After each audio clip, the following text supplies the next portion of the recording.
Hello ladies and gentlemen, I'm your Friday Spot here on Pagan Perspective, and this week we are talking about the Akashi records and what our perspectives of them are.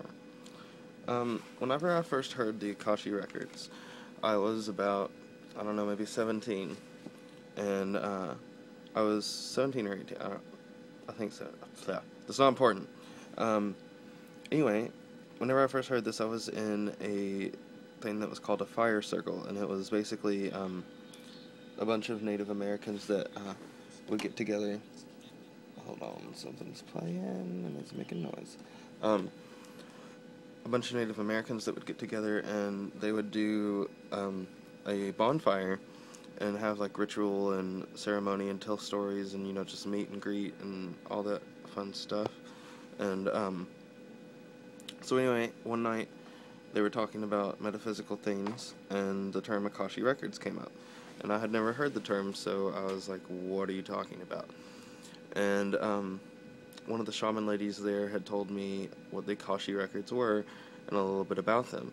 And I was very confused whenever she was first explaining this because I was just like, what? That makes no sense to me.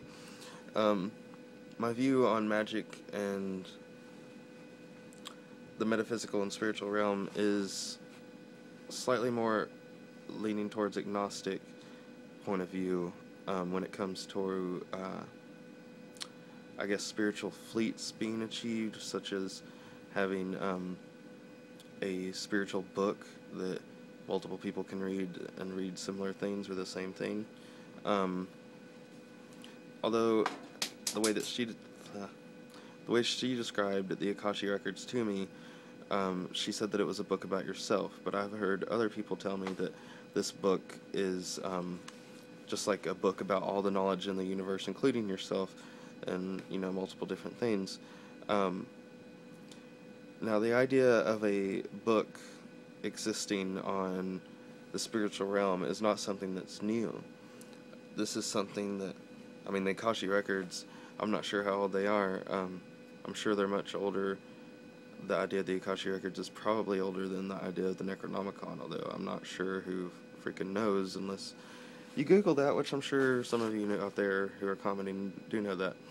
Anyway, I'm comparing it to the Necronomicon because that's what I practice and use and utilize, and but the Necronomicon was a fictional book that was written into stories that H.P. Lovecraft would write, and nowadays by practicers who use his works as a somewhat chaos magic way of spiritual practice, believe that the Necronomicon is a book that exists on the spiritual realm.